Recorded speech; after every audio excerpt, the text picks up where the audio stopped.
Now we're looking at the type 2. So again, fundamental theorem of calculus says if you integrate from a to b f of x dx, where a and b are finite, f of x must be continuous on that interval, including both ends. First condition was if these are not finite. We already dealt with that in the first half of this lecture. The second is dealing with what if this is not continuous? So that's type 2. You don't need to know those by type 1, type 2. So suppose that f of x is continuous on the interval from a to b. So let's see. This is a, this is b. F is continuous on the closed interval on b, but not on a. Then you're gonna take, since that's included, you're gonna replace that by a letter and take the limit as that letter approach a from the right. A simple graph will do it for you. If I looked at a function that was not continuous at b, and I'm looking at the interval from a to b, because that's what this is.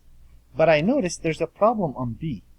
Well, if I let b replace it by c, and then I could approach b if I am defined on this interval from the left. I'm sorry, they said the letter b from the left. And if I have a discontinuity somewhere inside of the interval, let's say again, I'm integrating from a to b. So I'm looking between a and b, and there happened to be a discontinuity on some letter c. Well, I'm going to break this up and go from a to c. Now when I do that part, I'm going to take the limit as c approaches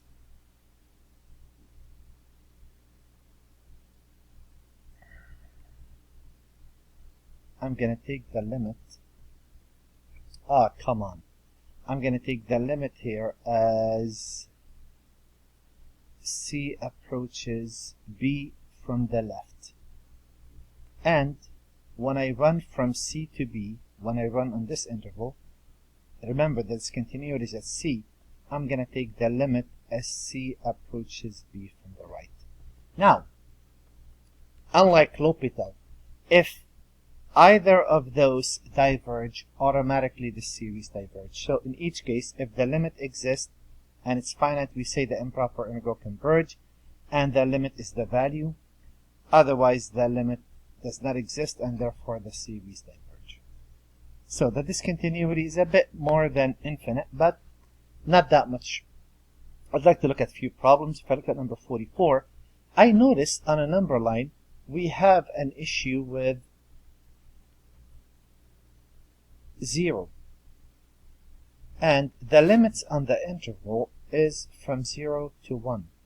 So I'm looking at 0 to 1, 1 included, this I can't include. Well, I know how this is going to work. First, I'm going to integrate. So I'm going to do exactly what I did on the previous. I'm going to ignore the limit completely, and I'm going to go for the integral first. So if I integrate, let's see how this works. This requires a u sub. If I let u equal radical x, du is 1 over twice radical x dx. There's no need for me to squish anything. I have plenty of room. And if I multiply by 2, this will become twice the integral, and let's see how this plays. This is my u, and this is my du with that too. So this is negative twice e to the negative u, right? Because it's e to the negative u divided by 2, and there it is, evaluated from 0, and not 0, sorry, evaluated from t to 1, and I'm going to take the limit as t approaches 0, and again, I could only approach 0 from the right. It's very important for you to do that. And now let's see how this works. Again, I just put those there to take room.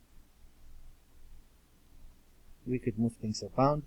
That's negative twice e to the negative 1, that doesn't matter, minus e to the negative square root of t. Now I need to figure out whether this is increasing or decreasing. Let's see. As t approaches 0 from the right, well, if I throw a 0 in there, wouldn't that be negative 2 times e to the negative 1 minus e to the 0? Isn't that a finite value? I could clean that up. For the homework, you should. For a test, that's a finite number. What does that mean? Therefore, converge. Any questions? So anything you have on this, bring it to the class. Of course, that would turn out to be negative 2 into 1 over e minus 1. And they might even get a common denominator and say, you know, this is 1 minus e over e times negative 2. You really don't have to do any of that. You do have to write it this way though, but it's all good. How about problem number 4? So number 4, same deal happens. I'd like to look at this, and I notice that this has a discontinuity at a value, and the discontinuity happened to be at 4, and 4 is right there. So I'm going to ignore this completely. I'm going to proceed as if, you know what, let's say it is an indefinite integral, and let me integrate. Now, you could use a u sub, I don't mind, du equal, or you could just do it straight, because that's linear, and there's, you know, just the one there. Du is negative dx, but if you need a u sub, by all means, there it is, and negative du. So that is u to the negative 1/2. Add 1 to the power, divide by that. That's twice square root of u, and u is 4 minus x. Here's where I bring in my limits. Once I put my limits 0 to t, and I'm going to take the limit, that's an ugly limit, as t approaches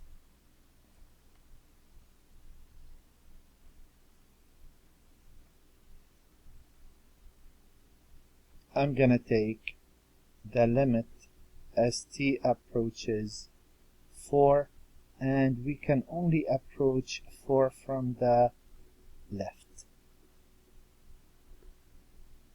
And it turns out that's in the domain, lucky for us. So that is the limit as t approaches 4 from the left of negative twice into square root of 4 minus t minus the square root of 4, and if I throw the 4 in, that would be negative 2 into 0 minus 2, that is a positive 4. Therefore, converge. And that's how it works, really. Now, how about this problem? Here, I notice a number 48. This has an issue at x equal 1. Oops. There is a problem at x equal 1. But they're running the integral is covering the interval from 0 to 2, and a problem with 1 is inside. So, what I'm going to do, I'm going to break this into the integral from 0 to 1. Okay, I don't want to use red. I'm sorry. I was told not to. The integral from 0 to 1 dx of 1 minus x plus the integral from 1 to 2 of dx over 1 minus x. Now, the integral is fixed. That's negative natural log of 1 minus x, right? And that's for both, but let me work this out. Evaluated from 0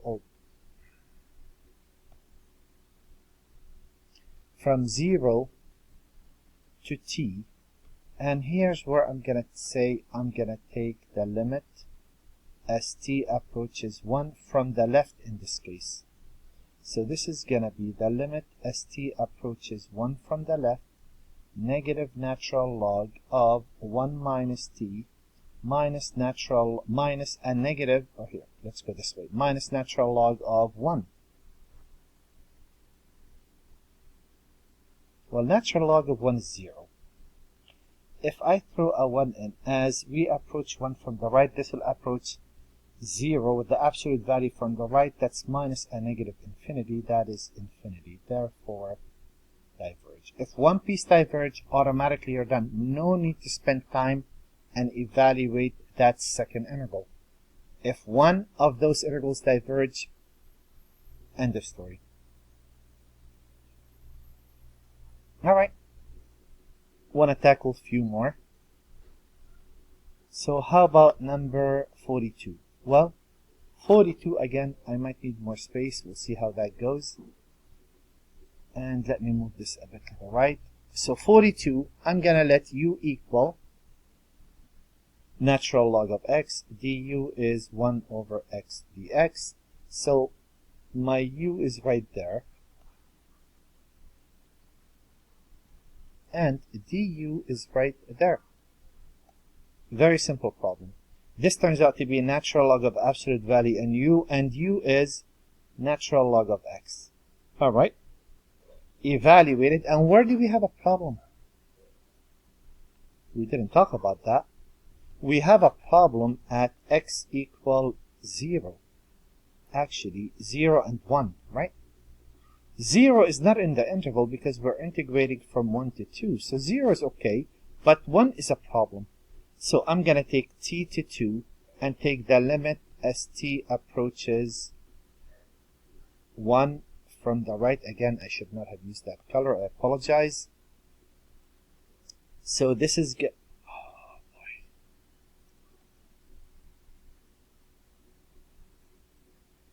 So this is going to be the limit as t approaches 1 from the right of natural log of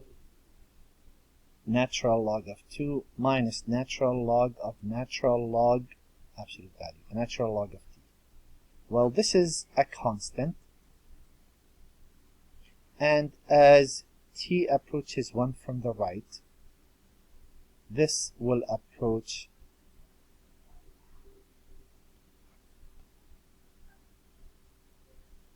0 from the right. And as you approach 0 from the right of a natural log, that's negative infinity. So that turns out to be infinity. Therefore, diverge.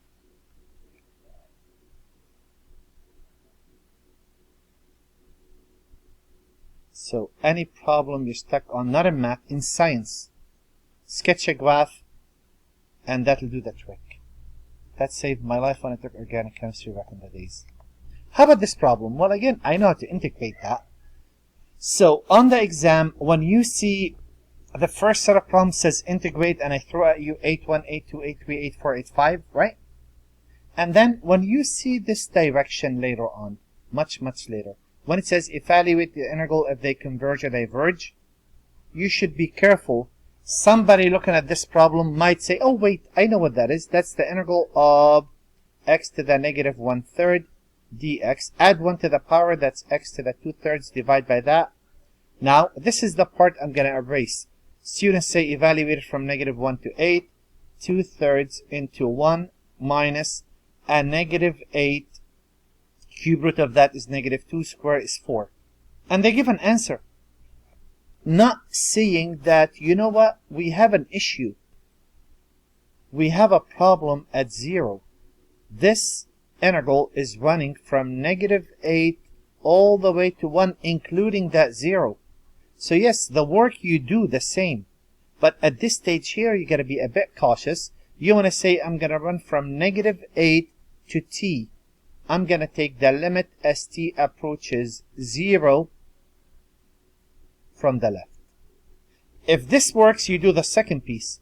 If not, you're done. Kind of like what we did on the previous problems. So this is the limit as t approaches 0 from the left of 2 over 3 times the cube root of t squared minus, you put a negative 8 there. Negative cube root of 8 is negative 2 squared, that's a 4. And if you throw 0 in, you get 2/3 times negative 4. That's fine. Well, guess what? Not my lucky day. I still have to do, so I have to run negative 8 to 0 plus the integral from 0 to 1 of x to the negative 1/3 dx. I have to do all of that work now. I have no choice. The integral is identical. We just did that. Leave some space. 2/3 a cube root of x squared. And we're going to take the limit as t approaches, in this case, 0 from the right, evaluated from t to 1. That's going to be the limit as t approaches 0 from the right of 2/3 into 1 minus cube root of t squared. And if you throw 0 in, that's 0. That's 2/3. Altogether, that's finite, which means, therefore, converge. Right? You could factor at 2/3, you'd get -3. So the answer is -2. No big deal. Or -8 over 2 plus, that's -6 over 2, which is -2. Either way. And when I get to number 36, I notice this is 1 over theta into theta minus 2. That is a over theta plus b over theta minus 2. So,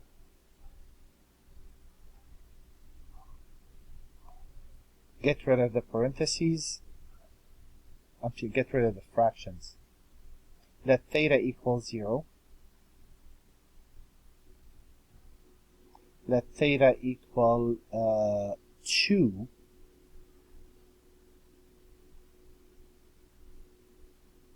So the difference here is that this is a single integral. So this is not an integral that's broken on two parts. This is a single integral. I'm going to take 1/2 out of 1 over theta minus 2 minus 1 over theta. That's one integral.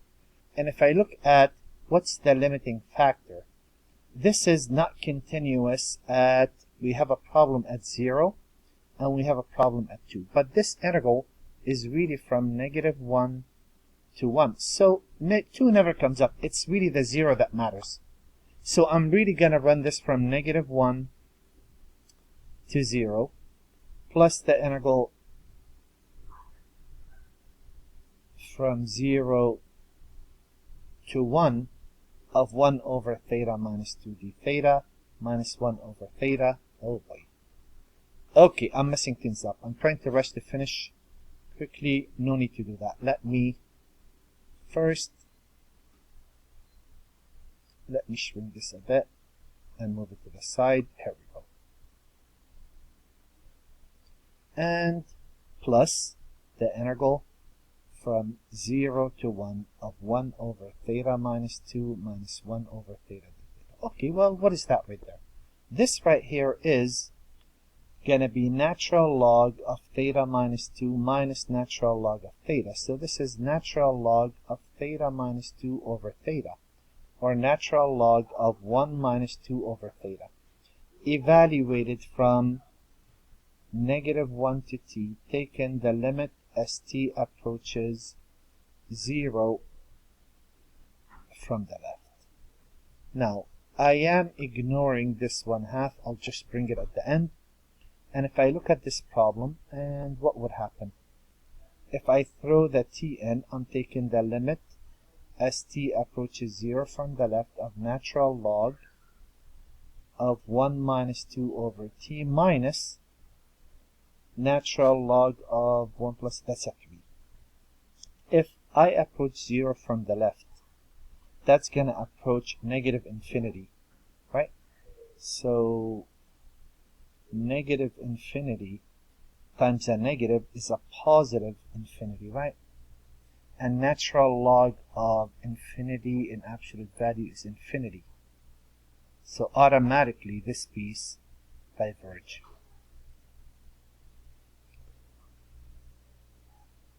And there's the homework.